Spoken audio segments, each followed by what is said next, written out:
In this video, I'm going to show you how to build a project management tool from scratch. This project management tool is going to be completely custom made. This is a quick overview of what we're going to be building. It's going to have a project section for the admins where you can see a project breakdown and the different project boards. It's going to have a task section where you can see all the different tasks that are actually going on your agency, split between different filters such as internal task, external task, and delayed task. It's going to have an employee section where you can actually automatically assign different projects to different employees. And it's going to have different data views. So if we change this over to an editor channel rather than a team admin channel, you can see they only have access to their specific projects and their specific tasks. So you don't have to share all the information with them.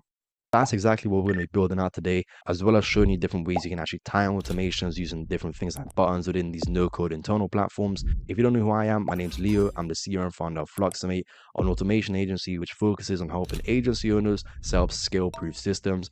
Building internal tools is a massive part of what we do, and it's a great way to actually tie in automation to the different things you're doing within your agency. Most agency owners that we meet are running about 5 different software for all the different things that they're doing in the agencies, and it's not really efficient. So what we do, we combine all of them into one custom-made software that's fully tailored to their specific circumstances.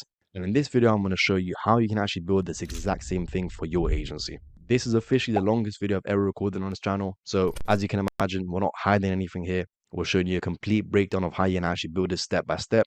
So if you're new here, be ready to get your mind blown from a random guy in orange hoodie. All right, so let's get straight into it. So just to be very, very clear, guys, we're going to be building an internal project management system from scratch.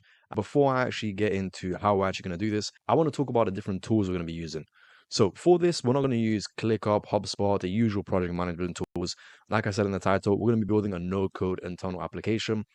Now, there's a bunch of different software available for this, and honestly, guys, it doesn't really matter which one you're using. I'm not promoting any of these softwares today. The one that we use for all of our agency work and when we're working with all our partners is NoLoco. Now, the only reason we do that is because I found it very, very seamlessly integrates between different things. But again, you can use any of these no-code internal apps. Most of them do have free trials, so I suggest playing around with them and finding the one that best suits your needs. Now, for the viewers who aren't technically gifted, I don't want you to panic when you hear no code. Trust me, it really, really isn't as complicated as it seems. And I'm going to show you guys today. I'm literally going to pull the curtain back and show you what an internal project management system looks like actually being built out.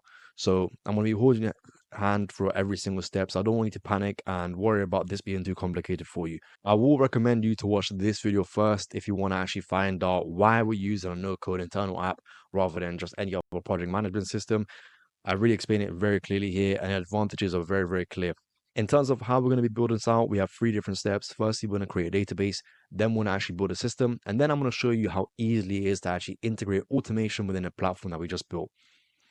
In terms of this video, we're going to be using the example case of Bad Marketing. Now, if you haven't heard of them, they're a massive agency in this space.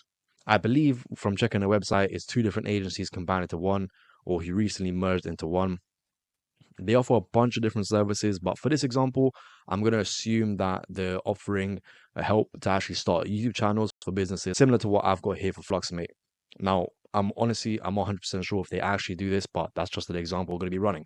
Cool, guys. So now that you're all caught up as to why we're using internal tools and the example actually can building out for this video, let's get straight into the actual building of this, which all starts with a database build. Now, the database is the back end of your app, and it's very, very important you get it right.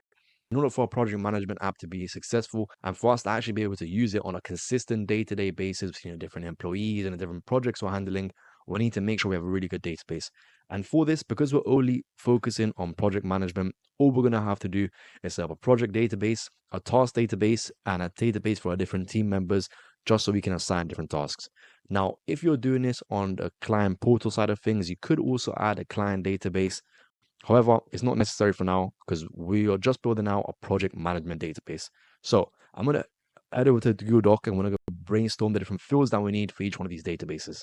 All right, guys, as you can see, I went ahead and actually created a Google Doc.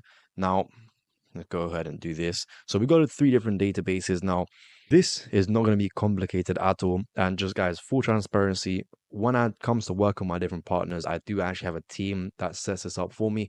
But don't worry, I'm still very, very versed in this tool because at the start, I was building these out myself. And because this is a beginner tutorial, I'm more than qualified to actually show you guys how to do this. But we're going to keep this very, very simple just so you can actually follow along and keep this very easy for you. So for the project database, we need to track a couple of fields. Now, fields are basically the individual sections that we're going to be tracking within a row. So for example, let's say we have a project. That project is going to have a name, it's going to have associated tasks, it's going to have the day it's due, the day we started, a bunch of basically characteristics for each individual project. And that's what we're going to set up now, the different fields. So firstly, we'll obviously need a project name.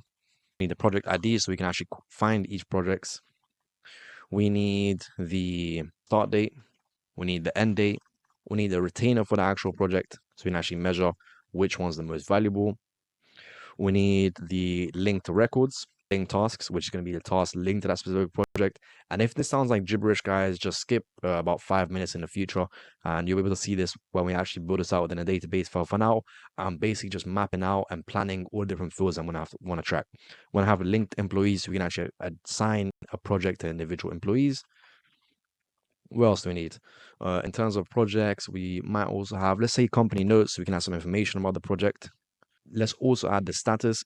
Now, for the status for this video, it's not going to be more on the sales side of things. It's going to be a project manager side of things. So I'm just going to put onboarding, active, paused, or lost. And we'll leave it at that.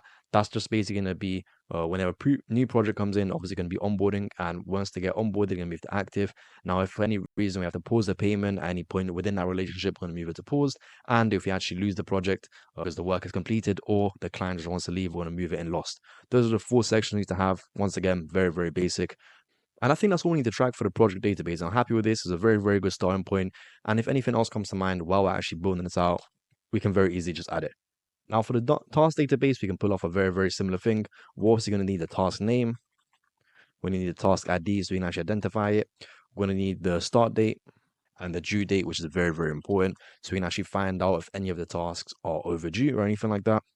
We're also going to need the linked project, the linked employees, so we can actually assign it to different employees, the task notes, and I also like to include relevant, let me scroll down a bit, sorry.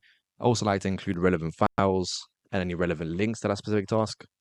And we're also going to include a section for task notes because it's important to have to actually have a quick description of what a task needs to do and store any kind of work or update that you have on a specific task. The other 2 things we need are status. Now, this is just to track the actual progress of a task. So we have backlog, we'll have in progress, and we'll also have completed. And to be a bit extra, we're also going to put task type. Now, obviously, for this example, we're pretending we're an agency that actually helps businesses grow their business YouTube channel. So for this, we want to put editing tasks, we want to put software tasks, we want to put success tasks, and other. I'm just making this up on the spot, guys. Obviously, you're going to have to vary this depending on a specific use case. But that's pretty much it for the DOS database. I don't think we need any more fields than that. And honestly, even this is a bit of overkill. So yeah, I'll leave it as that. And the last thing we need to have is the employee database. Now, this will basically allow us to assign different things to different people and just create different views for different types of employees. So for this, we're going to put the employee name. Obviously, once again, the employee ID. We're also going to put their start date, their end date as well, just in case they do leave. We're going to assign projects, assign tasks. We're also going to put the department they're in. That's very, very important. The actual role, because that'll be a quick description. Now for department, we're going to leave it as, we're going to just have 2 departments. We're going to have an admin department and we're going to have an editor department. The only reason I'm going to split it up into 2 is because the admin is going to be able to access all the data and the editor is only going to be access the data that's actually assigned to them. Once again, if that sounds like gibberish, skip in 10 minutes in the video and you actually see what I'm talking about. And the actual role, I'm pretty sure that's it for the employee database. Could also include different things like phone numbers and location and stuff like that. But I'm happy with this. I'm going to leave it as that for now. So guys, we've gone ahead and created all the different fields. The last thing I want to do now, just to make this super, super clear for us when we actually begin building, I want to highlight all the fields that are going to be shared between different databases. So for this is going to be, if I get my little highlighter here, linked tasks going to be shared between different databases. Linked employees going to be shared between the project database and the employee database. And that is it for the task, for the project database. In terms of task database, the only thing that's going to be shared is the linked project, and that's going to be shared between the task database and the project database. And then once again, linked employee, which is going to be shared between the task database and the employee database. And I'm pretty sure that's it. And then for employee, the only thing we're sharing is the assigned project, which is a link between the employee database and the project database, and assigned tasks, which is a link between the employee database and the task database. Those are the only ones we're linking. Now that we've gone ahead and actually set that up, it's time we actually begin building these databases. Now, in order to actually host these databases, there's a bunch of different options out there. You can use Airtable, Google Sheets, Smart Suite, and you can actually connect these to your no-code applications. Most of the no-code internal tools I showed earlier have their own kind of database, and so does NoLoco. So instead of making this unnecessarily complicated and having a separate database that we're going to link to NoLoco and then have to set up two-way sync, we're just going to build this on NoLoco to keep it nice and simple, guys. All right, guys, so this is the view we get when we actually launch a new no-loco application. There's a bunch of different things we can actually play around with here, but the first thing we need to do is actually set up that database. So for this, I'm going to go over to the left-hand side here, head over to data, and you can see it's already created a project database and a user database. We're not going to touch the user database for now, but we are going to do the project database, which is already added some fields for me, but I'm also going to edit this and add the different fields we created in the previous step. Now, guys, luckily for me, I do have two screens. So I've got a Google Doc opened in that screen, the one that we created previously, and I've got my actual no-loco build on this screen. You guys, I'm going to try put it somewhere on the screen so you can just reference to what I'm doing. So for now, we're going to go ahead and create that project database. The name is already there, which I'm going to change this to project name. It's the first field done. Now, if you scroll all the way here, you can see the UUID. That will basically be your project ID, so we don't have to create another field for that. And if you scroll all the way down, we can see the created date and the updated date are also there. I am going to be extra and add an additional start date just to make it separate from the created date. So for this, I'm just going to put start date. And for the field type, I'm going to go down to date. And the format is just going to be date. We don't want date and time. So that's going to be our start date. We are also going to create an end date. So for that, I'm just going to add a new field, put end date, just like that. And the same thing as I did previously, date, add a field. So we have the start date and end date. We also want to add the retainer. For that, we're going to add the new field. Make this full screen just to make it a bit easier. And I'm going to search for retainer. And for this, I'm going to go down to number. And for the format, it's going to be a currency. And we're going to put it in dollars. Why not? If you're in the UK, just change that to pounds. We're not going to allow, we're not going to allow negative numbers, and we're going to add it as add. Cool. So now if you open this up, you can see we have the project name. We're going to change this to company notes, just like that. We have the project name, the company notes, the start date, the end date, the retainer, when it was created, and that unique ID. The only fields we're missing is the status and the link fields. Now, when creating these databases, it's always best to leave the link fields until the end when you actually created the different databases. So for this, in order to complete the project database, all I'm going to have to include is the status field. And for this is going to be a single option select. And I'm going to go ahead and create this as the different statuses. So we have onboarding, we have active client, we have paused, and we have lost. We'll leave it as that, guys. Perfect.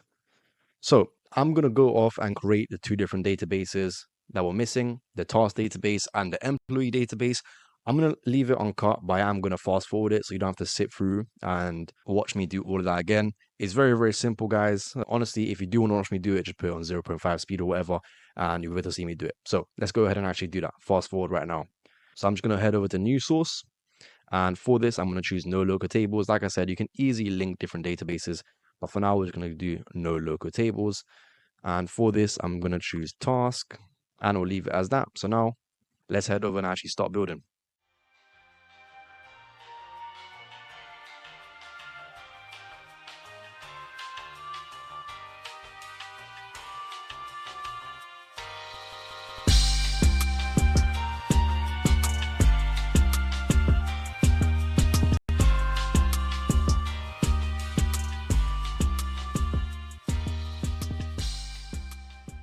Alright guys, so I've gone ahead and actually created all of those databases. Didn't take too long. The only thing we're missing now is the link fields. So just to show you quickly, this is the employee database. And the only thing we're missing in this is the assigned tasks and the assigned project. So in order to do that, all I'm going to do is head over to add a new field. For this, I'm going to put assigned or project. And now for the field type, I'm going to scroll all the way down until I see link to another record. And then for that record, I'm just going to choose project because this is the assigned project. Now I am going to allow linking of multiple records, and I'm also going to link it straight to the project by putting assigned employee, just to saves me having to do this exact same thing with the project side of things. So I'm going to go ahead and add field, and we don't have any projects right now, but if I scroll all the way over here, I could assign a project if it did exist. Perfect, guys. Now we'll do the exact same thing for assigned tasks. So for this, I'm going to create a new field. I'm going to put assigned task as the name. And then for the field type, I'm going to scroll all the way down to link another record. This time I'm going to choose tasks, and I'm going to put allow linking of multiple records, and I'll put assigned employee on the task table. So now, guys, we've gone ahead and linked those two records. And if I go to the task database, we should see assigned employee at the very end. Perfect. Now, the only thing we're missing for the task database is assigned project. And for that, I'm going to add a new field again, similar to what I did last time, and put assigned project. And then scroll all the way down to link another record. This time it's going to be project. I'm going to allow multiple records. Oh, I'm actually not going to allow multiple records because each task should be linked to one project. And for this, I'm going to put assigned tasks. Perfect, guys. And that's it. So within assigned tasks, I now have assigned project, and I also have assigned employee. And if you go to project, I should have assigned employee and assigned task. So we've gone ahead and created all of our databases as well as all of the link records that we created in our initial Google document. Now we can move on to the next step, which is actually creating the data.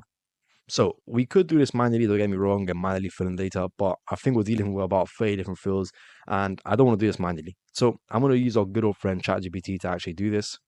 So within ChatGPT, I'm just have a very, very simple prompt. I'm basically just asking it to create records from my database. The first one's going to be project. And as you can see, I've included all of the fields apart from the link fields because we're going to have to do that manually. It gets a bit techie when you're creating example link fields. So I'm going to press create, and it should create a CSV file. And then once that's done, I'm going to go back to my no-code app and just import it manually. This will save me a lot of time because I don't want to have to type up 10 different examples of, let's see, 7 different fields. It'll just take a long time for no reason. So this will just do it for me. Perfect. So I should be able to just download this straight away. And if I go back to the app they're building, and we see in the top right hand corner, we see import the data. I went ahead and selected my CSV file. And as you can see, all the data has automatically been imported. I'm happy with this. For the project name, I need to map that to project name. The project ID I shouldn't have created because that's automatically the UUID. And that's about it, apart from the company notes, which will be right there. Perfect. So I'm happy with this. If I go import, we should see it automatically add that data in now. The only reason I'm doing this is we actually have something to play around with when we actually go to create the app. Perfect. So if I go ahead and reload this, we see all of our example projects with all those linked fields. The only thing I didn't load is a retainer, which is a bit annoying, but it's all right. I believe it's because it had the $ in front of it, and obviously they're assigned linked fields. I'm just going to go ahead and do this exact same thing for the tasks and the employee side of things. Once again, I'm going to speed it up so you can actually watch me do it.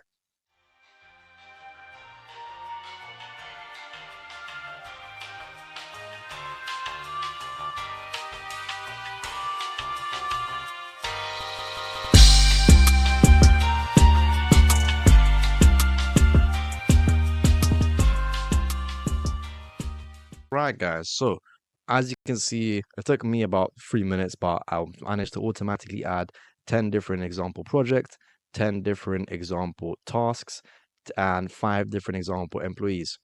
The only thing that's missing there is those link fields, but I'm going to go ahead and add those in after.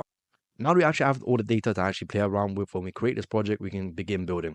So this is going to be very simple. Like I said, I did show you the 2 different roles. In terms of internal roles, we have the admin, which has access to all the data, and the editor, which only has access to the assigned data.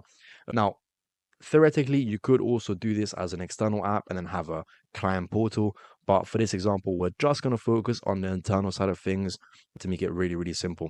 So now we actually start building. The 2 main things we're going to have to need is a project management overview, so that admin just come in and see all the project that they're working on, and also a task overview, which clearly shows all the specific tasks.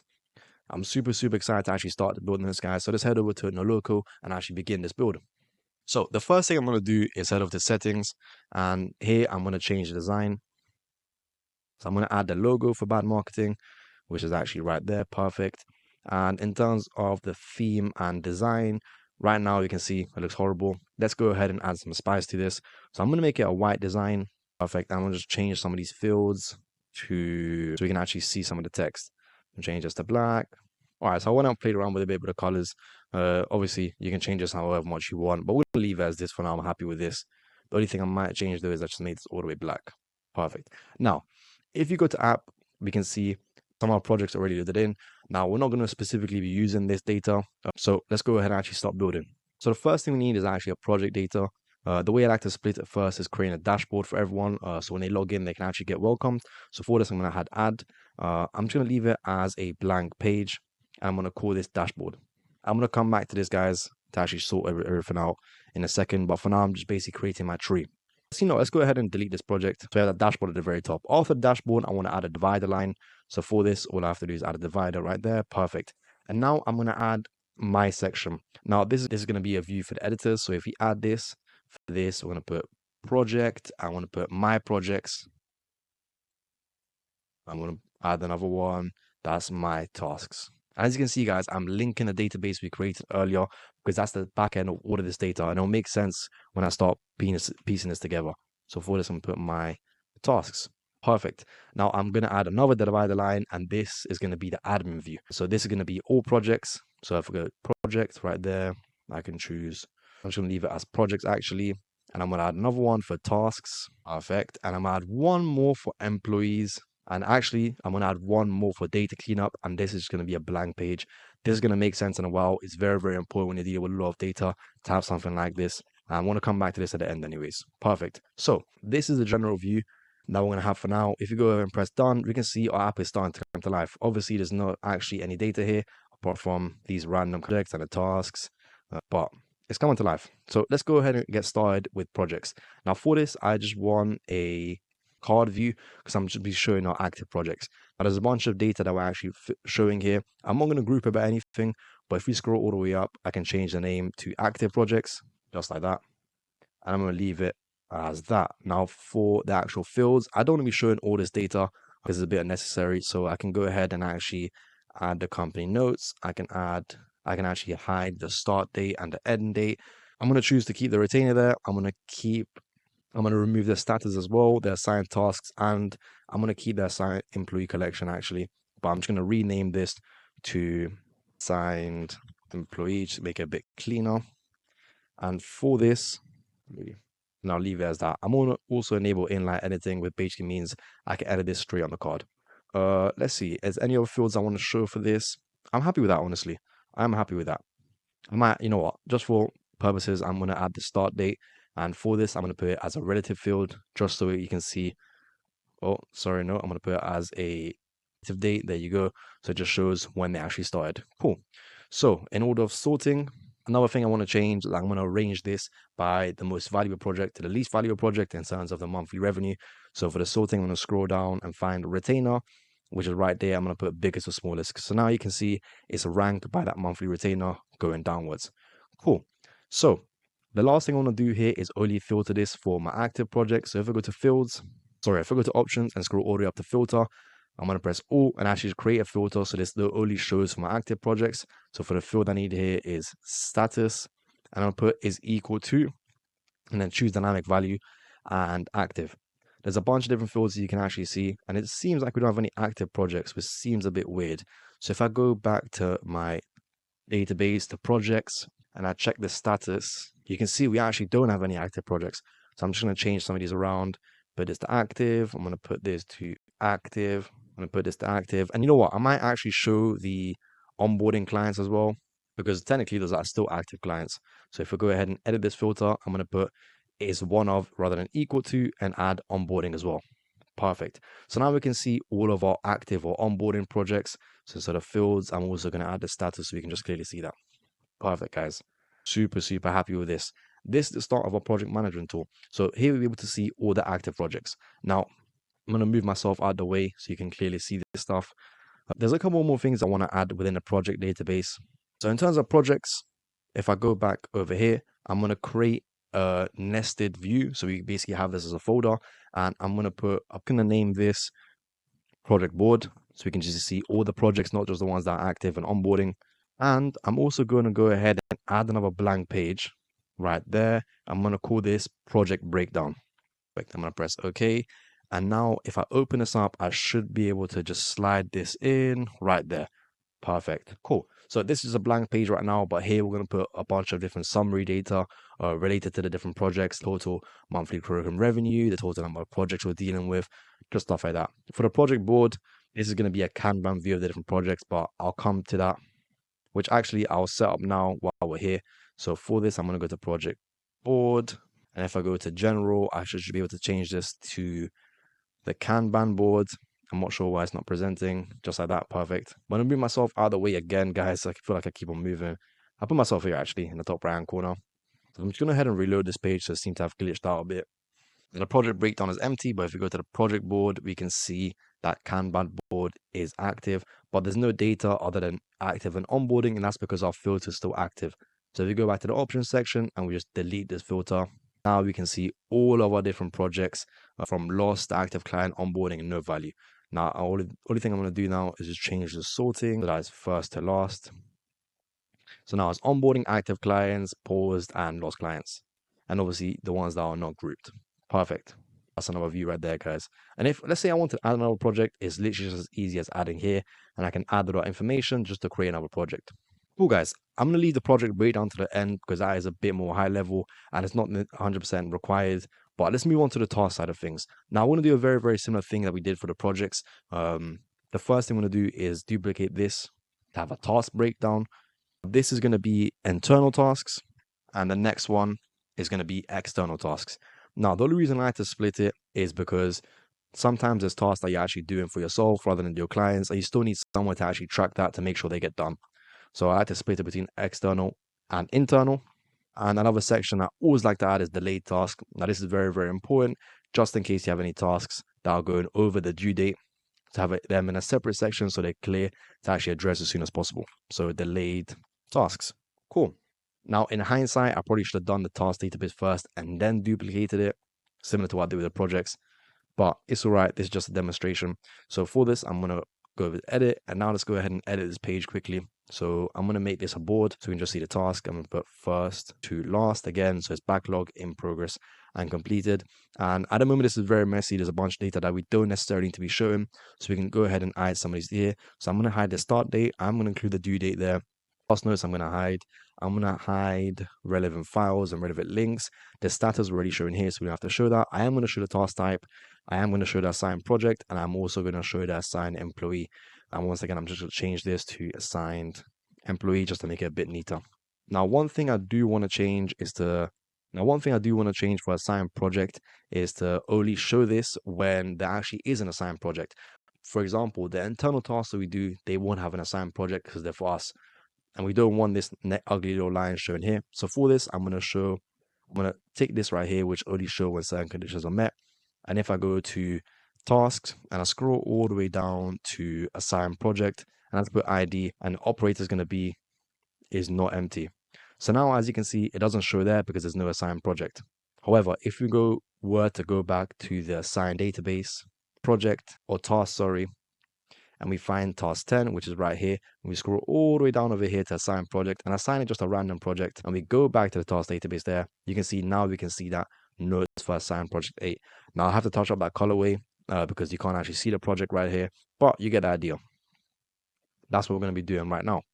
Now, so far, I'm happy with this. Obviously, guys, this is a very, very bare bone, and there's a lot more you can add to this. But I'm just going to leave it as this for now. I'm going to head over to internal task, which is where we're going to be creating different filters. Now, for this, it's going to be a similar thing to what we did before. It's going to be a board. It's going to be, move myself out of the way again. It's going to be first to last. And the only filter we want to create for internal tasks, and if you go to all, I'm going to make it so that this only works if the assigned project doesn't exist. Similar to what I showed you earlier. If it's empty, that means it's an internal project. So it's not linked to a specific client. So that means it's a project for actually us to complete. And now you can see most of the actual tasks are hidden apart from task 9, which doesn't have one. Perfect. So I'm going to press done, and I'm going to tidy the fields up again. So for this, I'm going to hide the start date. I'm going to hide this. The status I'll hide as well. And we'll just leave the assigned employee collection. Perfect, guys. So far, I'm super happy with this is coming. So if you go to tasks, you can see they have much more tasks than the internal task, but this is only a task that have an assigned project. Now we're going to do the exact same thing for the external tasks. Now, instead of just me having to repeat myself, I'm just going to remove this and duplicate this and rename this to external tasks. And then I'll press OK. And within this, I'll have to set up, I'm going to have to change the filter. So rather than it only working when there is no assigned project, now it's only going to work when there is an assigned project, which in this case is only one. Oh, perfect. We're getting making some progress here. Only thing I'm going to change again is for the field. I am going to show the assigned project so they can actually see who's responsible for this specific card, which in this case is assigned project A. Happy with this, guys. I'm very, very happy with the progress so far. Cool. Now, the last thing we actually wanted to do is delayed tasks. This, I'm once again going to delete this. So I should be able to just clone this one right here. I'm going to rename this to delayed tasks. Perfect. And if we go over to options, now we're going to create a filter. So this only shows delayed tasks. So we don't care about the assigned project. I'm going to create a new filter. For this, I'm going to find the due date field. And I'm going to put is before or equal to. And then for the value, I'm going to put relative value, today's date, start of date. So now this is only going to show delayed tasks basically. Now at the moment we don't have any, but if we go back to the database, go with the tasks, and then for the due date, we put it in the past. So the date right now. So let's say we put it 1 month in the past. This date, this task 7 is now delayed. And theoretically, if we go back to the app, as you can see, we have that task 7 here because now it's delayed. Cool, guys. So we've gone ahead and saw the task side of things. And realize this video is a bit longer than usual, and I might actually split the recording into 2 parts so I don't have to rush any of this. But so far, let's recap what we've done. Firstly, we've gone ahead and created those different databases for all the projects. Like I said, this is the backend of the application and it's super, super important. The second thing we did is create a very, very quick for our tree or the navigation for application. Then we create a project side of things in terms of the active projects, which only shows projects that are in the onboarding stage or the active client stage sorted by the actual monthly revenue, and the project board, which shows all the different projects that this particular company has. We didn't do the project breakdown, but I promise I'm saving that to the end because it's very, very useful. And there's a lot of cool things we can do, but it's a bit more high level and not entirely necessary. So I'm saving that to the end just to avoid confusing people. The next thing we did is a task database. Now here, we first created a board for all the different tasks that we're having. We create a board for the internal task, which basically means if it doesn't have an assigned project, and we create a board for external task where there is actually an assigned project. And the last thing we did is create a view for delayed task, which only shows where the task is actually delayed, like in this case, for example. So far, I'm super happy with this progress. Let's continue working on this and actually touching this up. The next thing I want to do is the employee view. And one thing I might do, guys, before we actually move on to the next step, which is doing the employee side of things, I'm just going to change this rather than a board. I'm going to put it as cards because we don't really care what stage is in. If the task is delayed, we need to make sure it's actually been set. One very, very important thing I just noticed, we need to make sure that any task that is delayed is not complete, because we could have a task that is complete and it was due, let's say 2 months ago, but that's not delayed because it has been complete. So for that, I'm just going to back to options and I'm going to show you how to add another filter on top of that original filter. I'm just going to press this plus button, and if I go over here, the select field and scroll all the way down to status, I'm going to put is not equal to, and then for that, I'm going to put complete. Now, the only reason I did that, which in hindsight, I probably should have done earlier, is so that if a task is complete and a true date is, let's say, 3 months in the past, it's not going to come up in the delay section because once again, the task is complete. So no one's in trouble, everyone's done their job, and doing this actually ensures that we have a clear overview of the delayed tasks. All right, cool, guys. So let's move on to the employee section. Now, at the moment, it's just a table. We're obviously going to change that. So I'm going to go back to editing. For this view, I'm going to put a card view. Perfect. And at this time, I am going to group by department. So we have the admins here, and we have the editors here, and no value here. I'm not going to show empty groups. We'll just leave it as that. Right. Now, in terms of the fields, I'm also going to hide some of these fields. So assign tasks, I'm going to hide. I'm going to hide assign projects. Leave role, I won't have to include department because it's already here. and I'll hide the end date, or for the start date, I'm going to change that to a relative date. So now we can see they started about a year ago or whatever. I think that's all the fields we're going to want to display. I'm happy with the rest of them, so we'll leave it as that. Cool, guys. So I'm super happy with the progress we have right now. I'm going to just take a second to clean all of this data up because at the moment the coloring is a bit off and it's a bit scattered all over the place. So I'm just going to clean this up and I'll be back so we can actually move on to the next step, which is setting filters for the data, completing the employee section, and obviously the data cleaner section. I'll be right back, guys. See you in a bit. Bye bye. All right, guys. So I took a little bit of a break. I went ahead and actually touched up the colors firstly. So as you can see, it's a lot more easier to actually move around the app and see different sections of the tree.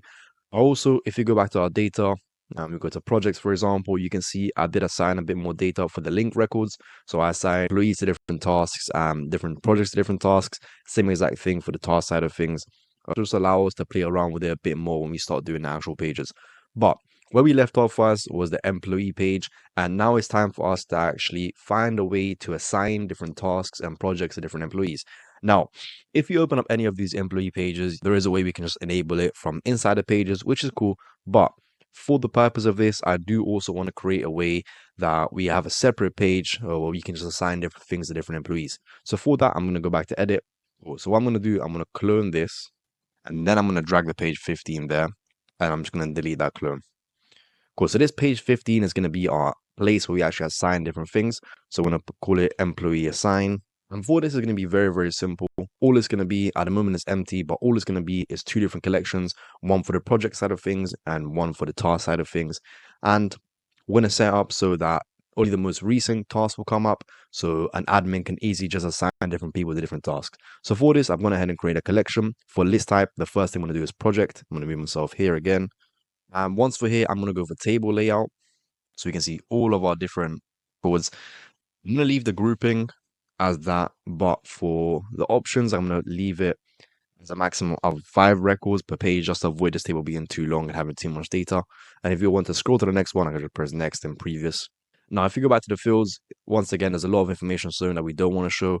So we'll leave the start date on, we'll close the end date, we'll leave the project name, we'll take away the company notes. The retainer we'll keep as well. And if you scroll all the way down, we can see assigned employees.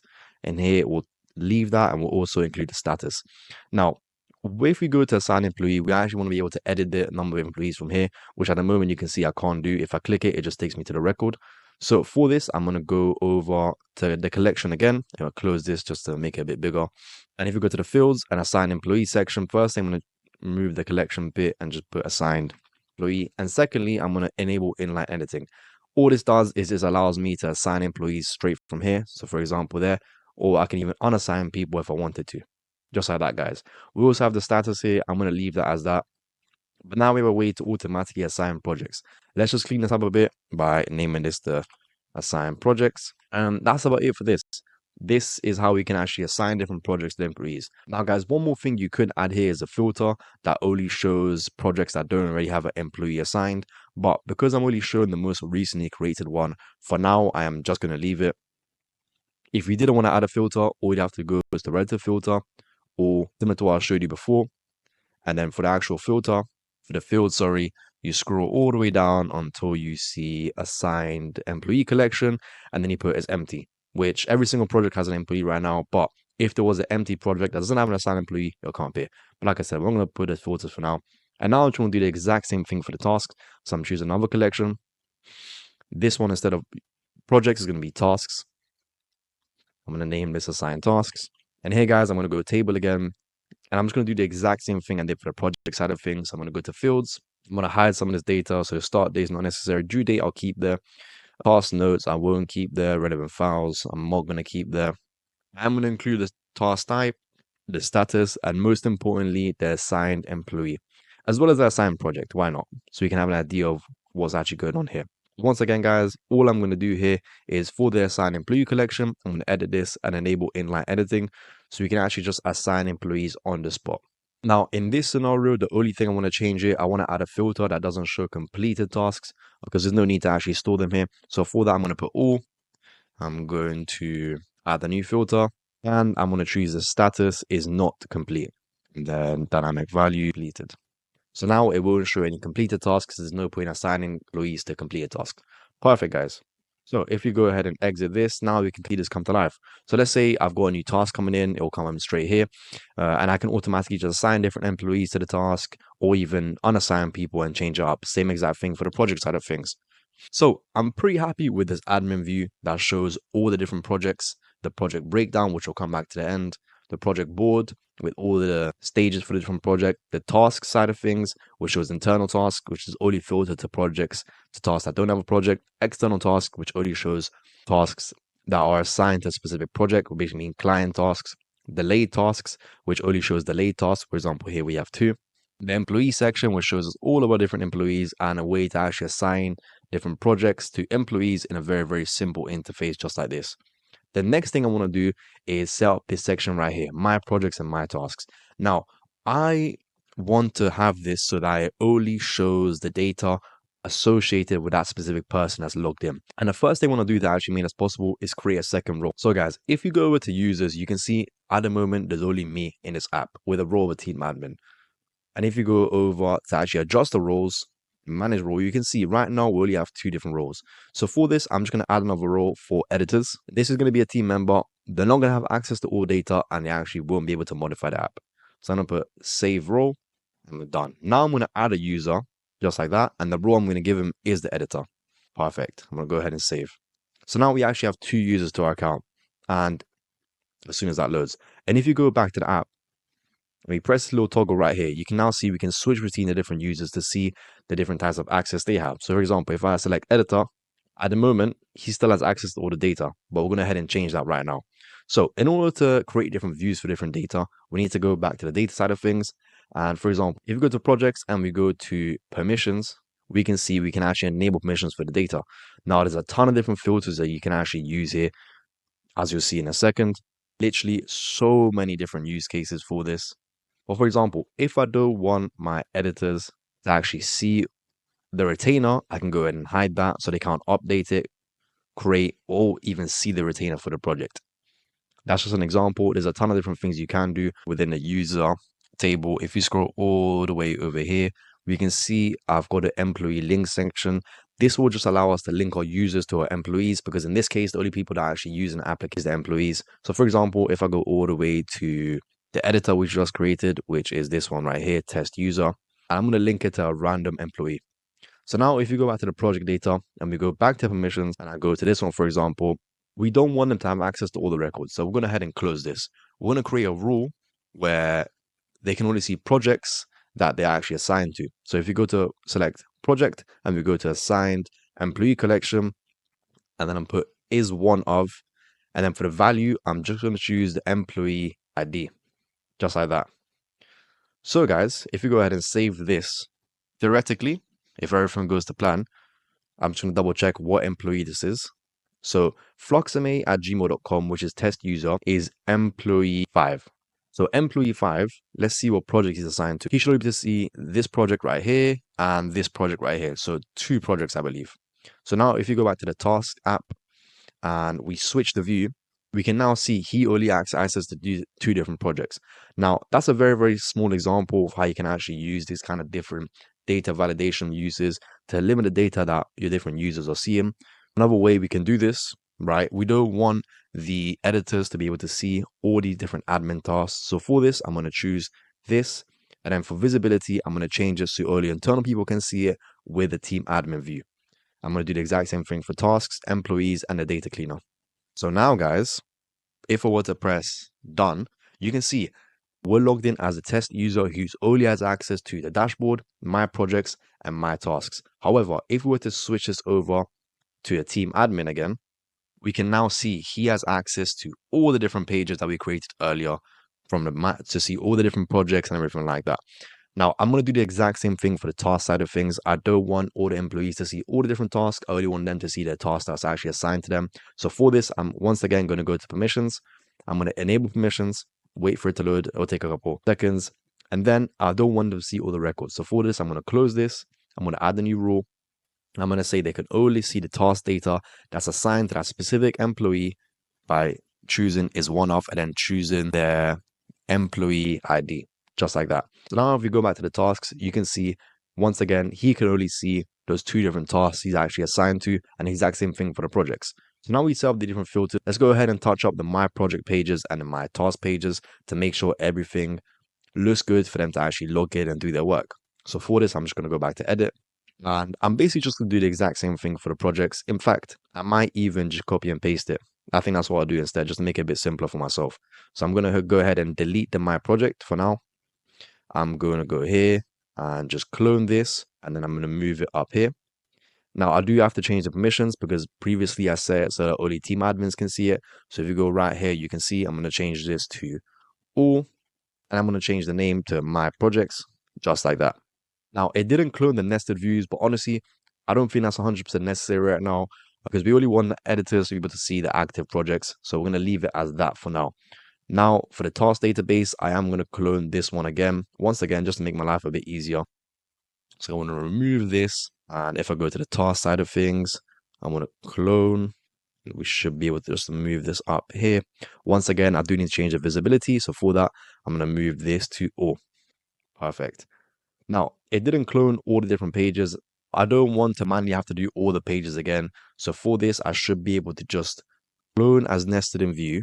And then I should be able to theoretically just clone this and move it within my tasks. Perfect. Just like that. So I'll do the exact same thing for external tasks. And I'll do the exact same thing for delayed tasks. Just like that. Perfect. So now if you open up the My Task page, you can see we have all these different clones. I'm going to close this for now. And I'm just going to edit them to make them actually work. All right, guys. So I've gone ahead and actually set that up for the internal tasks. As you can see, at the moment, this specific test user only has 2 tasks. He doesn't have any tasks where the assigned project does not exist, which are internal tasks, but he does have 2 external tasks, which can be seen here. And he, at the moment, doesn't have any delayed tasks, which is great. So now we set up the My Projects and the My Task section for your employees to actually log in and see different things. And once again, guys, this is just from a editor point of view. If we switch back to the team admin, you can see he can see all the information. The only thing I'm going to want to change here is, even though we set up the actual data permissions for the editor side of things, as you can see, if you go to My Projects and My Tasks from a team admin point of view, he still has access to all the different projects. So this is a very, very easy thing we can actually do to fix this. For this now, we're going to go to My Projects, and for the filters, we're going to add another filter. And the only thing I want to do here is that we're going to do similar to what we did for the data. We're going to put the assigned employee is one of, and then want to enter that logged in user employee ID, just like that. Now, this is different to the data validation side of things. And the only reason we're setting this up is so our admin in the My Projects view can't or see all the different projects and only the project that he's actually assigned to. Now, if he goes to My Projects, he can still see all those different projects. The only reason we're changing this is so he can have a clear overview of the specific things he's working on in his own section. And I'm going to do the exact same thing for tasks. So I'm just going to add a new filter. And for this, I'm going to scroll down to employee collection is one of, and then logged in users employee ID. Just like that, guys. Now, I will have to do this exact same thing for all the rest of the tasks. So just give me 1 second when I do that. Right, guys, so that's all done. Once again, all I did was set up the different filters for the My Tasks. Assign employee is one of the logged in users employee. And now, as our admin, if you go back to data and users, we can see that's the admin account right here. We're just going to assign him a random employee. So if we scroll all the way down here, and we're going to give him employee 1. Why not? And now if you go to the app, back to My Projects and Tasks, you can see, even though I'm logged in as the admin, I only have access to those projects I'm actually assigned to, just like that. And the same exact thing for the different tasks, the internal tasks, external tasks, and the delayed tasks. Perfect, guys. And I'm just going to show you this from the editor side of view, who only has access to My Tasks and My Projects. He can see only the tasks that he's actually assigned to. He doesn't have access to any of the other data. All right, guys. So we've gone ahead and set up the different data roles. Now, once again, these are just examples. You can take this to the next level by creating a bunch of different roles and a bunch of different data permissions. One of the last things I want to do is the data cleaner. Now, this will be similar if I change this to admin view.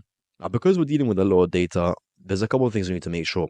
We need to make sure that all the projects have an assigned retainer, an assigned employee, and an actual start date. We also need to make sure that every single task has a due date, an assigned employee, and an assigned project in some cases. And when you're dealing with a lot of data, having these data cleaners is extremely important because it will save you a lot of time. So for this, I'm just going to add a collection similar to what I did with the employee assigning page. And for the type, I'm going to go for project first. And I'm going to name this project cleaner. Perfect. And if I move myself out of the way, I'm going to change this to a table. Once again, very, very similar to what we did in the assign employee page. But now I'm going to hide some of these fields because the only one we really care about is the start date, the retainer, and the assigned employee, just like that. So I'm going to enable inline editing for the assigned employee because we're able to actually edit it. And I'm also going to enable inline editing for the retainer and the start date. This is basically a place where you can clean up data for some things that don't exist. Now, in order to actually make this possible, I'm going to go to options and add a filter. So it only shows a row when firstly it doesn't have a start date, or it doesn't have a retainer, or it doesn't have an assigned employee. So for this, I'm going to delete this actually, add a condition group. And the first thing filter I'm going to set up is the start date does not exist. So it's not empty. Sorry, is empty. Apologies. Which obviously has no items here. So I'm going to do the exact same thing, add an or filter, and do the same thing for the retainer. So I'm going to put is empty, and the exact same thing for assign employee, or assign employee is empty. Now there's no data that actually needs to be cleaned up here, but if I go back to projects and just give an example, so project. So for this one, I'm going to delete the start date. I'm going to delete the retainer for this one, and I'm going to remove the assign employee from this one. So we have some different data to deal with. You can see we now have those records. And as an admin, if I wanted to clean up this data, I can easily assign a start date right there. Oh, and just take that off. And now automatically remove. I can assign a retainer right here. So to say 8,000. Now automatically remove. And I can automatically assign an employee just by choosing it. That's just a way to clean up the data. Now, all I have to do is do the exact same thing for the task side of things. So for this, I'm going to add another collection. This time I'm going to choose tasks. I'm going to scroll down and name this to task cleaner. And for the fields, I only want to show the task name, the due date. I don't want to show the task notes. I don't want to show relevant files, but I do want to show the assigned employee and also the assigned project as well as the task type. Right, guys. Now, once again, I'm doing the exact same thing I did earlier. I'm actually going to remove the task type and just change this to enable inline editing. Same exact thing for the employee side of things. Oh, and also here, I'm going to enable inline editing. Okay, so now we can automatically add the different due dates, employees, and assigned projects straight from here. I'm going to set up two filters for this. Same thing I did earlier with the condition group. The fields filter, I'm going to put due date does not exist. So if I go over here, select due date, and then put is empty. And then I'm going to do the exact same thing for the assigned employee. So over here, assigned employee is empty. Now, even though we have the assigned projects here, I don't want to set up a filter that shows this data when the assigned project is empty. The only reason I don't want to do because like we said, some tasks won't have an assigned project if they're internal tasks. So we don't want all the data being scattered here for no reason. Now we have the similar thing that we did for the projects. We can automatically assign employees if they are missing, and they'll organize the data. And we can also assign a due date and a project if necessary. So we've gone ahead and done the data cleaner. I believe the only thing that we have left for this app is the project breakdown. Now, I'm not going to spend too much time focusing on this, but the main use case of this tutorial for the project breakdown is to show you the different possibilities that you can do with graphs. So for this, I'm going to add two different containers. The first one is going to take up 25% of the page, and the second one is going to take up, let's say, 75% of the page. So we have it like that. Here, I'm going to add some graphs just to give us an update on different things you can do in terms of the projects. And here, I'm going to give us a project board and let's get a timeline feature. So for this, I'm going to go to configure section. If I click on this, oh, sorry guys. And if I click on this specific container, add a new section. And here I want to add a chart. There's a bunch of different things you can add, but for this example, I'm just going to use charge. And the actual data we're going to use is the project data. So if you go over here, we're going to leave this as this for now. We go to charts. We can see there's a bunch of different charts we can actually play around with, from line charts, bar charts, funnel charts even, which actually I'm going to use funnel in this example. And I want to funnel it through to show the different stages that the projects are in, specifically for the active projects. So for the actual value, we're going to do status. And for the series, if I go over here to just choose an ID, should work now. So we can see all the different things we have. Now, those numbers don't look right because we only have 10 projects. So instead of summary, I'm going to put count. And now we can see a clear indication of all the different stages that our projects are in. Now, it's kind of hard to see, so I will change the color rate to this, which is much clearer. And obviously, this looks a bit squashed right now. So if we press this up and go back to charts, we should be able to fill it all the way up, so it's much easier to see. And if I just show you the view of what this looks like, now you can see a funnel diagram of where all the different projects are and different stages. That's quite cool. I'm going to name this particular chart the project breakdown, I guess, with a double N at the end. Cool. Now I want to add one more chart, and this is going to show us the total number of projects that we actually have. So I'm going to add another chart. For this, I'm just going to go for a very simple gauge chart. And for the actual value, I'm going to scroll down to retainer. But this time, instead of count, I'm going to put sum. So it just adds up all the retainers together. I'm going to add 4. Now, one thing I will change here, guys, is firstly the colors. I'm going to change it to match the previous one. But also, if we go back to filters, we don't want this to show filters for lost data. So for this, I'm going to go over to options and I'm going to add a filter that only shows this for people that are onboarding active clients or paused clients. So if we go all the way down here to status and I put is not one of, and then put dynamic value and lost.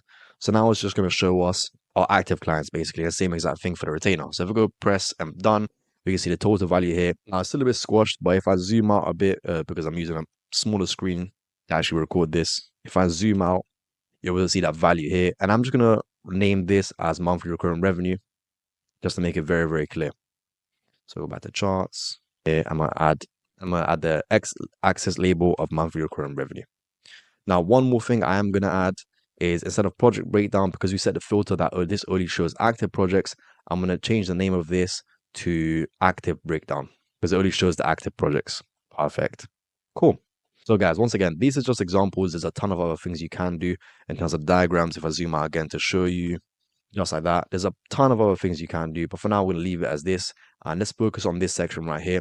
So here, all I'm going to want to actually display is the top projects. So for this, guys, for the container, the second container, I'm going to just go here and add another collection. This is going to be projects again. I'm going to change this as cards, so you can see it like that. And I only want to show 3 cards, or even let's say 6 cards. Why not? To show the top 6 projects, I guess. For the fields, I'm going to hide some of the stuff. So company notes, I don't want to show. I'll leave the start date, but I will change this to relative. So you see relative to our current date when they actually started. The retainer, I'm going to leave. And that's about it. The only thing I will do now is if we go back to options, I'm going to sort it by the most valuable project. So if we go here and go all the way down to retainer, I can put biggest to smallest. So now it's going to show us the most valuable projects that we have right now. I'm also going to add a filter so it doesn't show any lost projects. So if we go over here to status, I'm going to put is not equal to and then lost for dynamic value. Perfect. And the last thing I want to do for this, if I go to general, I'm just going to name this top projects. Just like that. Very nice, guys. And the last thing I'm going to do is add a quick timeline preview under here so we can just see, again, understanding of the different projects. So for that, I'm going to add another section and I'm going to choose, if you scroll all the way here to timeline, the list type is going to be project again. And now we just have to configure the start date and the end date. With the start date, we already have that here. And we have the end date, which is right there. Cool. So as that loads, we'll leave the default view to a month. And that's about it, guys. Now we're going to add a different filter so that it doesn't show the lost projects again, because this page is only for active projects. But if you go over here and select status is not equal to and then lost, we can see now we have quite a good breakdown of our active projects in this project breakdown page. Now, once again, guys, the whole purpose of this is to show you the possibilities of the platform. I want to suggest copying this exactly, and this is really the early stages of what you can do with this. But I'm super happy with what they created. The only thing we're probably missing is a dashboard where you can assign different things for different employees. But we're going to leave that as this for now. So here, just to go over everything that we have for this specific project base right now, we have my projects, my tasks, which is filtered by the tasks that employees actually assigned to. We have all the projects. We have the project breakdown, which gives a quick overview of different projects that are going on with the top earners. The project board, which just shows you all the different projects in their respective stages. The task breakdown, which shows you all the different tasks and where they're actually assigned to, the internal task, external task, and the late task, the employee pages, and also the data cleaner, so you can actually arrange your data and make sure everything's organized.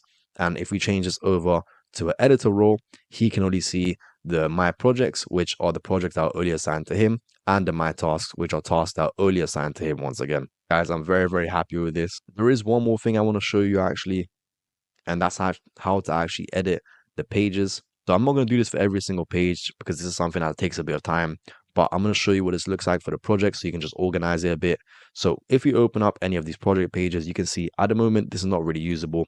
Everything basically scattered over the way, and there's no actual way to work on this project. So for this, I'm going to leave the start date and end date. And there's a bunch of different things you can do here. So the first thing I'm going to do is add a collection.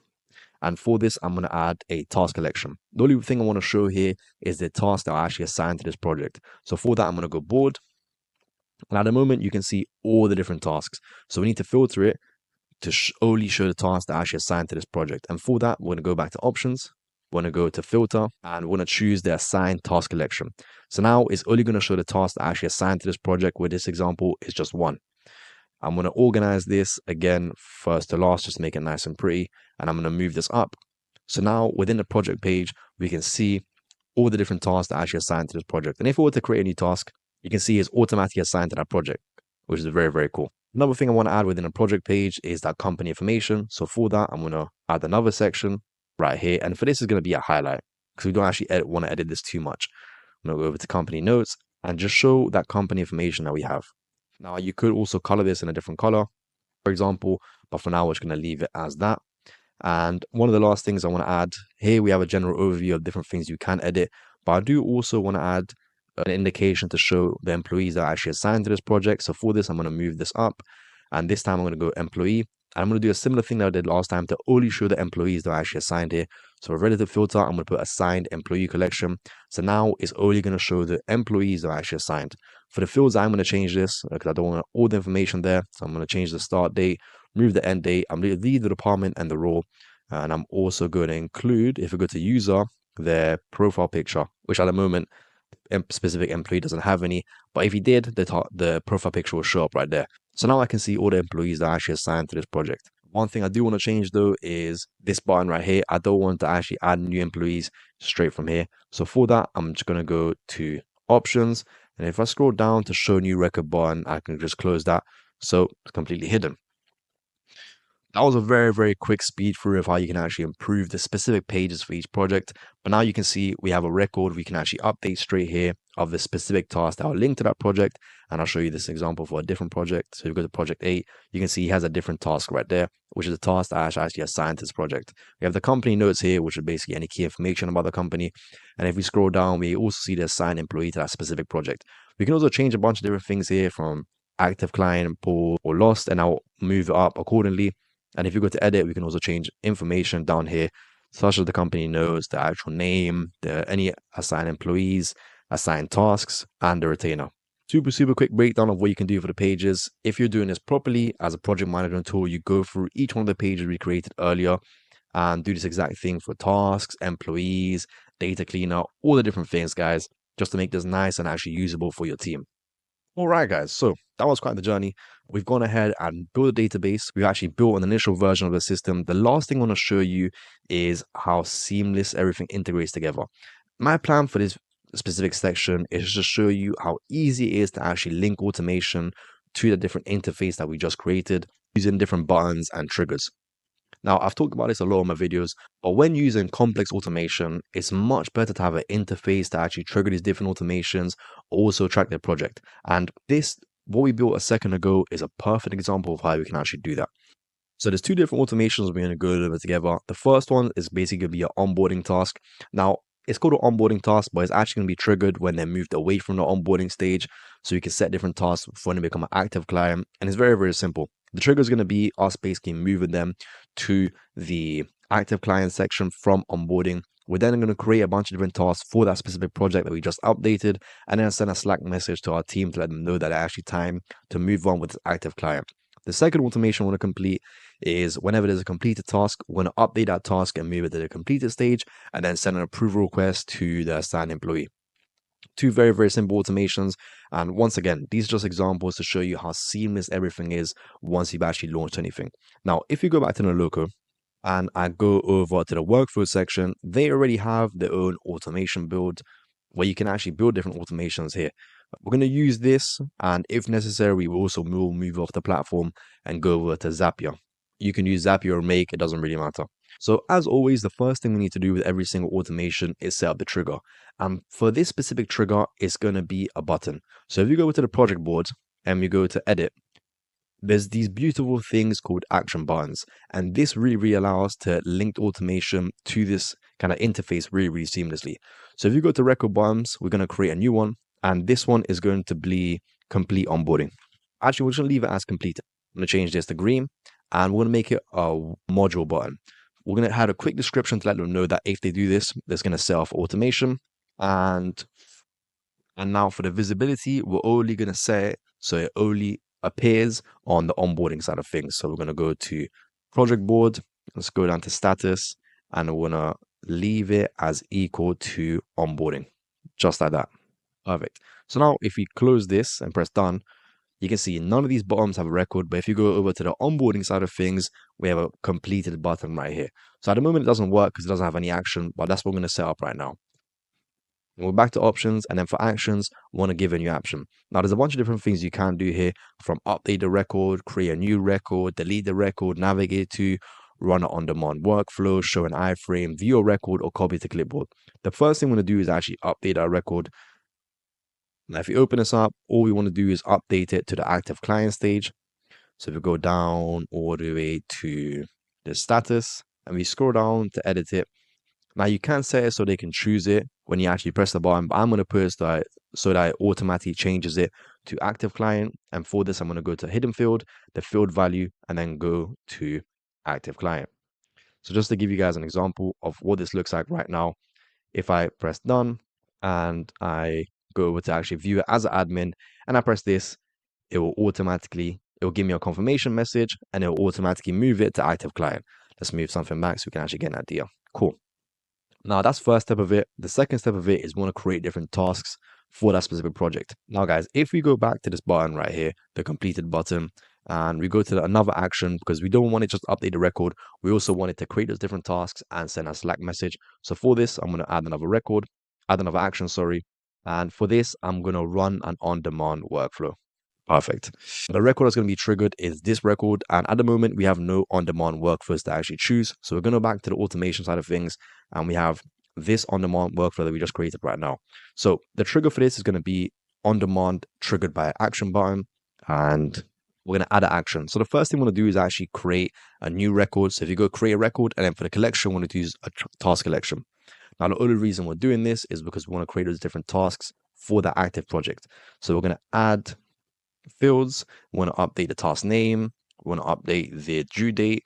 We're going to update the status as well as the task type. And very importantly, the assigned project and the assigned employee. Now for task name, I'm going to put task example 1, #1. The due date is going to be a relative value. So if I go down to relative dates, I'm going to put today's date. I don't set as equal to the end of the day.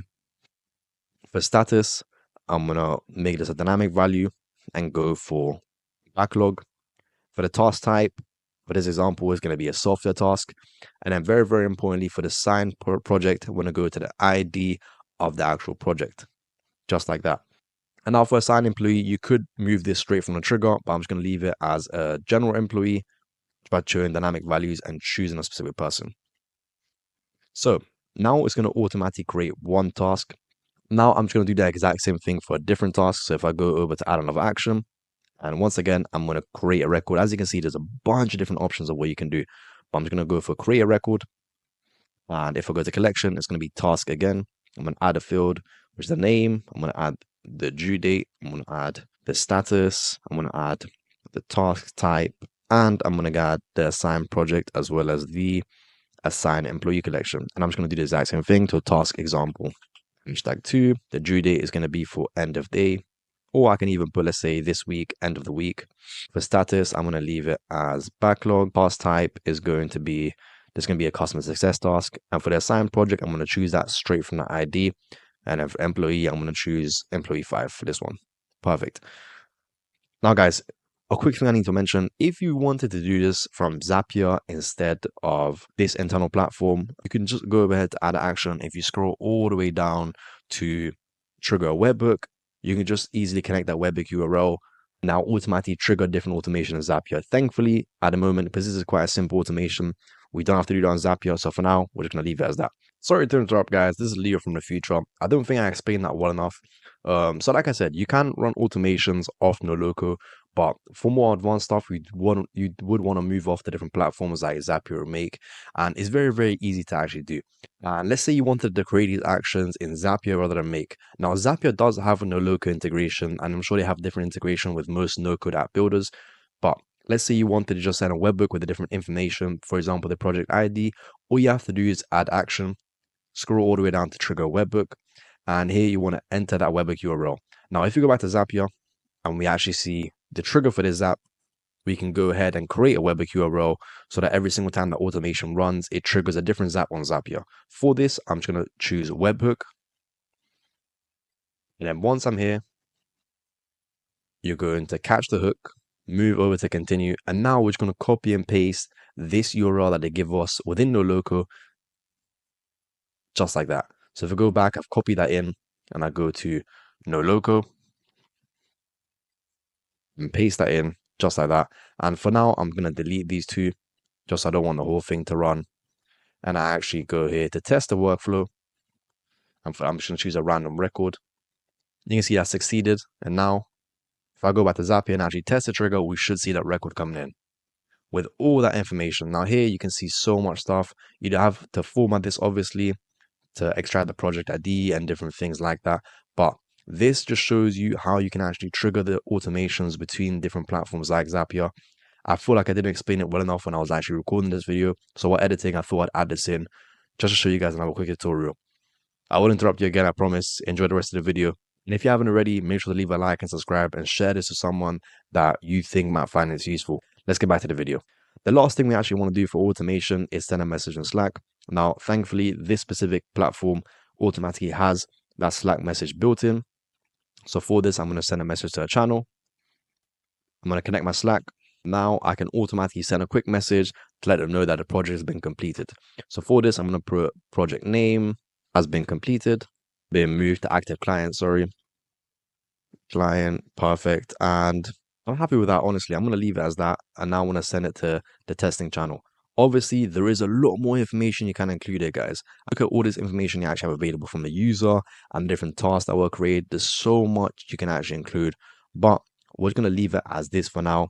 The last thing we actually need to do before we actually launch the automation, if you go back to the record updates and we scroll all the way down to run an on-demand workflow, we want to choose the workflow that we just created, and that's called Project Workflow 1. And that's it, guys. So if you press done, now this automation should actually work. So if I go back to the interface, if you go to project 6, you can see at the moment there's no tasks here. I'm going to go back to the project board and press complete, put my hands in the air and just confirm it. And this should create 2 different tasks within that project 6 board and also send a Slack message in that testing channel. But we'll see, guys. I'm going to give it a second. If you open this up, you can see we have the 2 tasks loaded in. There's the example 1. Obviously, there's some missing data from there, but we see we have the due date, which is set for today, and we have that customer success task with the assigned employee, and exact same thing for the other task. If I go back to projects, the project board, the project 6, exact same thing with the project task. This one's set at the end of the week rather than end of the day. And if you go over to Slack, and I go over to the testing channel, we can see we have that message from Bad Marketing, which is our NoLoco app. Project 6 have been moved to active client. Guys, I'm super happy with that. As you can see, that just shows you how easy it is to actually create these different automations and the actual possibilities you can do here when stuff like onboarding, fulfillment. There's so many different options. The last automation we want to create is to set off whenever a task is set to complete. Now, what I mean by that is basically whenever this is moved over here to the completed stage, we want to run this automation. Now, we could do a button like we did last time, but I want to show you the trigger side of things as well. So if I go over to workflows and I create a new workflow. This time it's going to be on the task side of things. And the trigger for this is going to be when a task is actually updated. And the actual field to watch for that is the status field. And the first thing you want to do is actually filter it so it only updates when that completed fields had actually been changed. So for this, I'm going to scroll all the way down to only continue if. And for the field, I'm going to put the trigger field status is equal to complete, just like that. So now this automation is only going to run when the task has been moved to complete. Now the task is already going to be updated, so the only thing we actually want to add here is to send a notification for this. And for this, we can go send a push notification. And if you scroll all the way down to the users, trigger, and then choose the assigned employee that we have linked to that specific task. We can send a quick message, task has been completed, and that's pretty much it. Now guys, you can also set this as a specific user. So for example, if you have a specific admin you want to send this to every single time a task completed, you can also do that. And this will work simply by moving the task stage to completed. So guys, those are two very, very quick automation examples. I just wanted to show you how seamless it is to actually tie automation to this platform. And this doesn't just apply to this platform. All no-code internal applications have features like the one I just showed you, which makes it so easy to actually link automation to the different things you're doing within your interface. Now, I showed you examples within the actual database, but like I showed you with the use of webhooks, you can easily link this to applications like Zapier or Make and trigger a bunch of more automations there connected to a bunch of different applications, guys. And that is pretty much it. I've now shown you how you can actually build an internal project management system from scratch.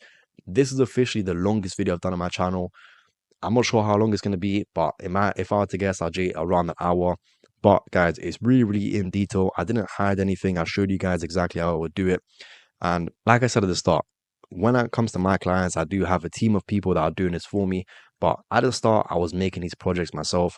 So I'm very, very well versed in no-loco and just no-code internal tools in general. So I'm sure this story was helpful for you guys. And you definitely have enough knowledge and the tutorial to actually create your own project management system for your agency from scratch. If you want access to any of the resources I actually used in this video, you can check out the first link in the description to see the free blueprint. It's a free digital product that we have with every single video going forward. And it will include this specific mind map that I'll show you through the video, as well as some of the different things like the databases, the Google document, just basically any resource that I actually used. If you have any questions about anything, feel free to leave a comment below. I'm more than happy to help you guys out with anything. I say this a lot, but we're a very, very small channel. So if you have any questions, then feel free to ask because we're 100% going to see it and give you an in-depth response. If you haven't already, guys, make sure to like and subscribe to see more videos like this on your feed. I'm really, really interested to see the different use cases that you guys will have for this, whether you're a marketing agency, a content agency, wherever it may be. Let me know in the comments. And guys, another thing I want to emphasize is that this is by no means a completed project. This will be just a very, very early stages of what you can do with this. But this is a beginner tutorial for people that are more on the beginner side of things. So I did want to keep it as simple as I possibly could without making it too advanced. It was a pleasure actually recording this video. I love doing walkthroughs like this and building different builds because I don't get to do this too much nowadays. And honestly, I do generally enjoy breaking everything down, explaining it to you as I go because it makes the process so much clearer in my head as well. So it's a win-win for everyone. And that's it from me, guys. Thank you so much for watching. I'll catch you next one. Bye-bye.